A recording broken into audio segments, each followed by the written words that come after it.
Bonjour à tous et bienvenue sur la chaîne Explique-moi ça. Aujourd'hui, je vais vous présenter Photoshoot. Alors, Photoshoot, c'est un jeu pour les enfants et pour les adultes, mais vous allez voir que les enfants, je ne sais pas pourquoi, ils sont vraiment meilleurs que nous à ce jeu. Alors, Photoshoot, c'est un jeu à partir de 8 ans pour des parties qui durent environ 25 minutes et on peut y jouer de 2 à 6 joueurs. C'est un jeu qui est édité chez Funifox. C'est un jeu de Pierrick Libralesso et de Renaud Libralesso. Alors, comment ça se passe? Le but du jeu, ça va être de réussir à dessiner, à mettre les personnages dans le bon ordre en faisant, vous avez un carré de 9 par 9 et il faudra faire exactement ce qui est représenté sur la carte. Alors là, je vous les ai mis dans le bon sens. Vous voyez, le chat est bien ici. On a le rhinocéros ici, le singe et le renard. Donc là, ils sont bien. Quand vous arrivez à faire ça, vous criez photo et vous passez à la carte suivante. Pour la mise en place, c'est très simple. Donc vous mettez les photos dans cet ordre, enfin 9 en mettant 3 par 3, d'accord, en faisant un carré de 3 par 3. Ensuite, vous prenez le disque du score. Vous voyez, au début, on va commencer à 0. Donc vous mettez les appareils photo sur le 0.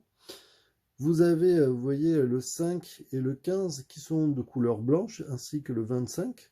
L'idée, c'est quoi? C'est qu'on pourra rajouter des niveaux de difficulté quand on passera le 5 et quand on passera le 15. Les niveaux de difficulté, ce sont ces cartes-là. D'abord, les cartes bleues, ce sont les plus faciles, et après, les cartes oranges qui sont vraiment, vraiment difficiles. À côté, vous mettez les appareils photo. Les appareils photo, ça sera des points de victoire supplémentaires. Si jamais il y a une erreur d'un côté ou de l'autre, on prendra des appareils photo. Vous définissez les équipes, il en faudra 2. Et donc du coup, il y aura l'équipe rouge et l'équipe bleue. Vous pouvez choisir le niveau de difficulté que vous voulez. Par défaut, je vous conseille de ne pas prendre de carte de difficulté, et sauf que vous pouvez prendre une carte de difficulté quand vous dépassez le 5, vous pourrez prendre une carte de difficulté bleue, et quand vous dépassez le 15, une carte de difficulté orange. Vous pouvez aussi, si vous êtes très fort, prendre directement des cartes de difficulté dès le début, avant d'avoir commencé, et en prendre aussi une sur le 5 et sur le 15, mais je vous conseille d'abord de faire quelques parties avant de faire ceci. Alors on va dire qu'on est parti, on va dire qu'on joue avec l'équipe bleue. Comment ça se passe? Eh c'est très simple. On va prendre le maximum de cartes, on va prendre le sablier. Les joueurs, donc l'équipe rouge va bien surveiller le sablier pour dire dès que ça s'arrête pour crier stop, c'est fini. Et l'équipe bleue va essayer de mettre les photos, comme je vous ai dit, dans le bon ordre. Mais pour déplacer les photos, il faut que je vous explique comment ça se passe. On peut déplacer des photos quand elles sont côte à côte, comme celle-ci. Ici aussi, de haut en bas aussi, on peut faire ça comme ça, d'accord? Mais on ne peut pas déplacer en diagonale, ça c'est totalement interdit, d'accord? Donc c'est vraiment quand elles sont côte à côte, horizontalement ou verticalement. Ok, il y a un deuxième déplacement que je vous avouerai, je ne fais pas souvent parce que je l'oublie souvent.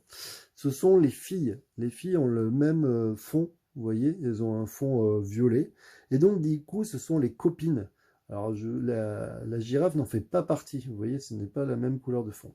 Et bien, les copines, elles peuvent se déplacer entre elles. C'est-à-dire qu'elles, exceptionnellement, elles peuvent faire ça. D'accord? Même si le lapin était ici, le lapin pourrait s'échanger directement avec celle-ci. Ça vous fait gagner pas mal de temps, mais moi, j'y pense jamais. Donc, du coup, je me les déplace, je mets du temps. Allez, on est parti. On met le sablier en route. Hop. Et on essaye de faire ça. Donc, du coup, vous voyez, le singe, il faut qu'il se retrouve là. Donc, du coup, je vais peut-être me déplacer ça. Mon collègue va faire une autre action. Ah oui, je ne vous l'ai pas dit. Ils n'ont pas le droit de parler dans l'équipe. Tant qu'ils jouent, ils ne peuvent pas parler. Vous pouvez essayer de parler au début. Mais là, c'est fini. Hop, je crie photo. Pourquoi? Parce que c'est exactement bon. Il me semble que c'est bon. Donc du coup, photo. Si les autres joueurs, l'équipe adverse, ne dit rien, eh bien, on enchaîne, d'accord? Donc là, je fais ça. L'autre joueur va faire ça. Bien sûr, on a le droit, comme je vous ai dit, qu'à une action chacun, d'accord? Et là, je crie photo. Si jamais, admettons, les autres joueurs, l'équipe adverse, croient qu'il y a une erreur, ils peuvent baisser le sablier et dire hop, hop, hop, il y a une erreur, vous vous êtes trompé. Alors on vérifie tous ensemble, et là on s'aperçoit qu'il n'y a pas d'erreur. Donc du coup, il nous donne un jeton appareil photo. Enfin, en gros, c'est pas qu'il nous le donne, on le prend du milieu, et ça nous fera un point de victoire supplémentaire pour la fin de partie. Si jamais il y avait eu une erreur, au contraire, et qu'il nous stipule qu'il y a bien une erreur qu'on a faite, du coup, c'est eux qui prennent un jeton appareil photo, et du coup, ils marqueront aussi un point de victoire. Admettons, le sablier s'est écoulé, on a réussi à faire 4 missions. Chaque mission vaut 2 points, donc du coup, ça fait 8. On passe à 8. Admettons, il y avait un petit appareil photo, on met à 9, d'accord, qu'on avait gagné. Eux, ils avaient un appareil photo, donc du coup, les rouges avancent de 1. On remet bien sûr les appareils photo. Et là, vous voyez, on a dépassé le 5. Donc du coup, on va prendre une carte malus. Les cartes malus vont nous durer jusqu'à la fin de la partie. Je ne vous l'ai pas dit, mais la fin de la partie, c'est dès que les équipes dépassent 25. Si jamais il n'y en a qu'une qui dépasse 25, ben, c'est l'équipe qui a gagné. Si jamais dans le même tour de jeu, les deux équipes ont dépassé 25, on regardera celle qui est le plus loin dans les scores. Alors du coup, on a un malus, c'est Alice. Elle est grande fêtarde. Alice a fait trop la fête cette nuit et manque cruellement de sommeil aujourd'hui. En déplaçant Alice, sa tuile doit être en permanence en contact avec la table. Ça veut dire quoi? Ça veut dire que Alice, alors regardez, par défaut, elle était en pleine forme, mais là, en fait, elle est très fatiguée. Donc on peut la retourner quand c'est notre tour de jeu pour s'en rappeler, vous voyez.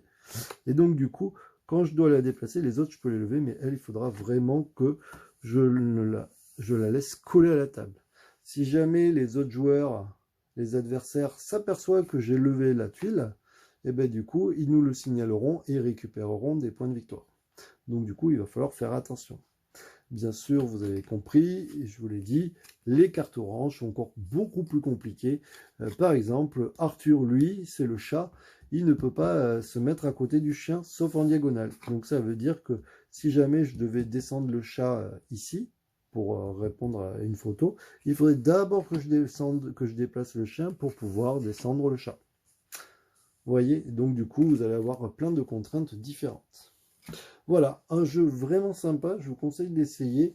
Encore une fois, vous nous direz si vos enfants ont dépassé les parents, mais vous pouvez jouer avec tout le monde, vous avez vu, vous pouvez augmenter le niveau de difficulté, donc c'est vraiment sympa, je vous conseille d'essayer. Je vous dis à très bientôt, n'hésitez pas à partager nos vidéos, vous le faites de plus en plus et ça fait plaisir. N'hésitez pas à commenter, je vous réponds systématiquement, des fois il y a un petit peu de délai, mais je vous réponds. Et puis à liker et à nous suivre sur Insta. Allez, ciao, ciao, bye bye et à bientôt.